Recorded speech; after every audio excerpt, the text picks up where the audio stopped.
చేసుకుందాం మనం. దీంట్లోనే ఏంటంటే కారం 1 టేబుల్ స్పూన్ కారం, 1/2 టేబుల్ స్పూన్ ఏమో ధనియాల పొడి, జీలకర్ర పొడి, తర్వాత ఏమో ఫిష్ మసాలా, అల్లం వెల్లుల్లిపాయ పేస్ట్ వేసి బాగా కలిపి ఒక 5 నిమిషాలు పక్కన పెట్టండి.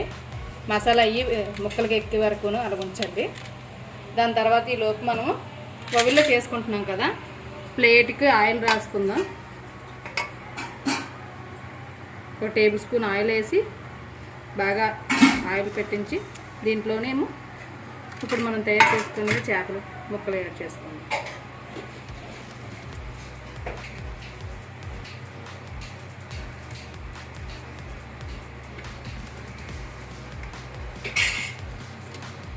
ఇప్పుడు మనం చేప ముక్కలు మంచివి సెంటర్లో ముక్కలు తీసుకోండి, బాగా ఫిష్ ఫ్రై బాగుంటుంది.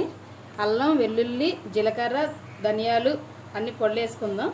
కారం ఫిష్ మసాలా వేసి మ్యాగ్నేట్ చేసి 10 నిమిషాలు పక్కన పెట్టుకుందాం.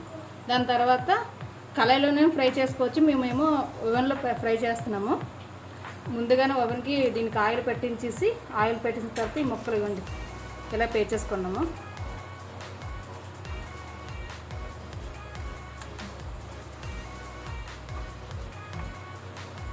కొంచెం ఆయిల్ వేసేసి పెట్టేసాము.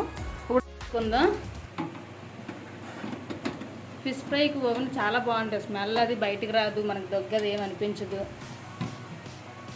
తర్వాత డిగ్రీస్లో నుంచి 25 మినిట్స్ పెట్టుకుంటే ఫిష్ ఫ్రై సరిపోద్ది. ఓవెన్ లేకపోయినా నార్మల్గా కళాయిలో వేసుకొని ఫ్రై చేసుకోవచ్చు. ఇలాగ టేస్ట్గా ఉంటుంది, అదే టేస్ట్గా ఉంటాయి. ఫిష్ ఫ్రై బాగుంటుంది.